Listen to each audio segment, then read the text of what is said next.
Back to the Karsch and Anderson show here on 97.1. Taking your calls and text 248-539-9797. Lions go out and hire their guy as an offensive coordinator. And Drew Petzing is the man's name, former offensive coordinator of Arizona.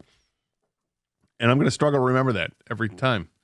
I think you're struggling with the hire period. You don't seem to like it much at all. Well, no, I don't. It's 24 hours in. I mean, I'll change, but we know nothing about what was said, because here's what I try to do.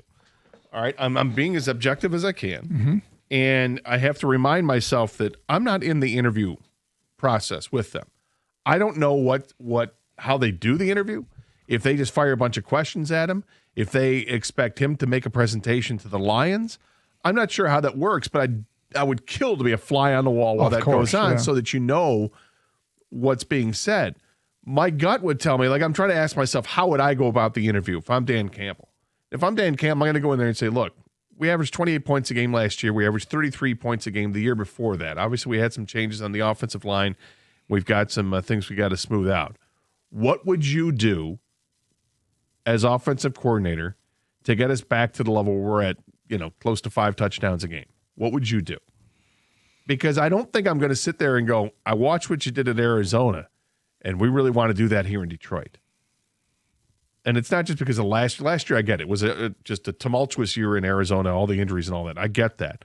But it's more because of the Kyler Murray effect, because of what he is as a quarterback is nowhere near what Jared Goff is as a quarterback. So, okay, what do you like from your offense at Arizona that you think you can bring to Detroit and make it work here?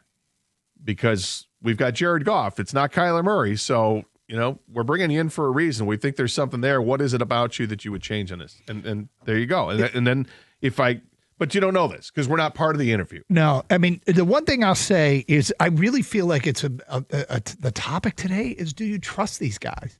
Do you trust Dan Campbell and Brad Holmes to go grab a virtual no-name to Detroiters, pass on the bright, shiny thing, because we had the brightest and shiniest of things interview here as far as an offensive coordinator.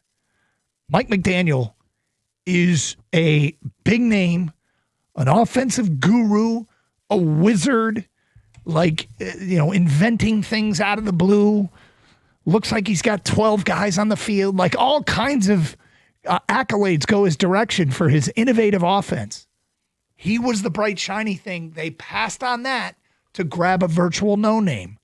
Do you trust them? 248-539-9797. Well, I also wonder if part of the reason that they passed on him is it because they knew he was going to get a head coaching job somewhere else and they needed to pivot.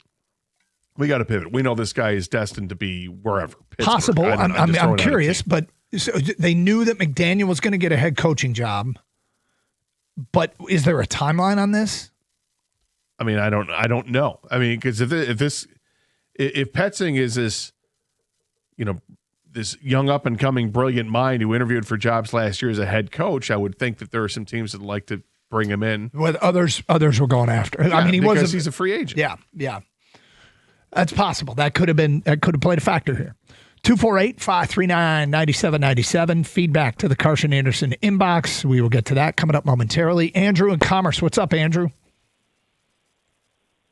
Andrew, are you there? Yes, I'm here. Sorry. Yep. All right, go ahead.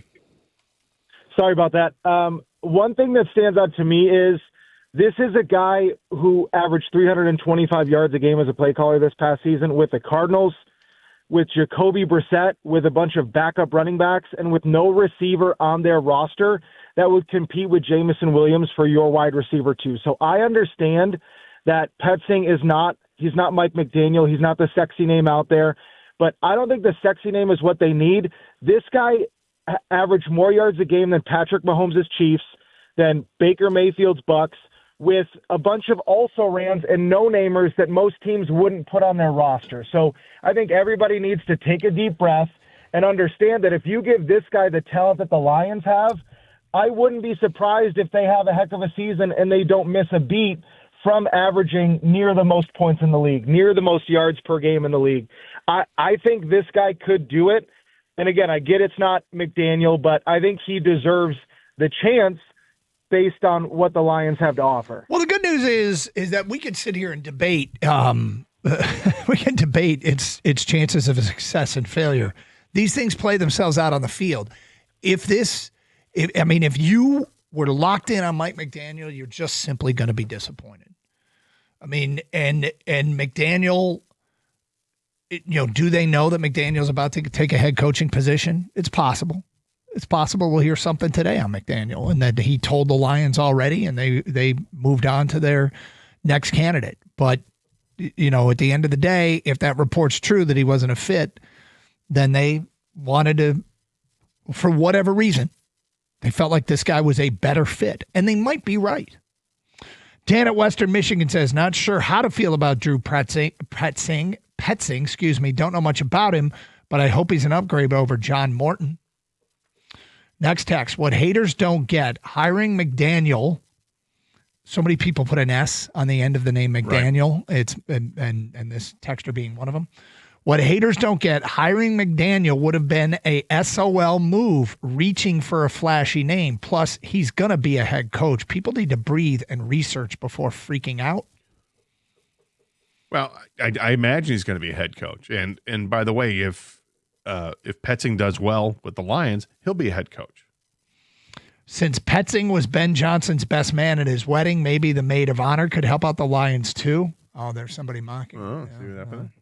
Tony and Warren says, fellas, I think the Lions just wanted someone who will be here for a while. If Philly gets McDaniel, this hire really sucks.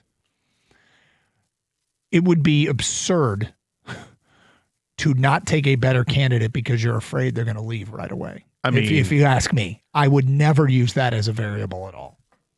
Look at Philadelphia. He mentions Philadelphia. Philadelphia doesn't care. They've gone through 5 coordinators in 5 years, and they've been to the Super Bowl twice, I think, during that time, and won it. So it's part of the game. If you make good hires, your coaching tree is going to be depleted.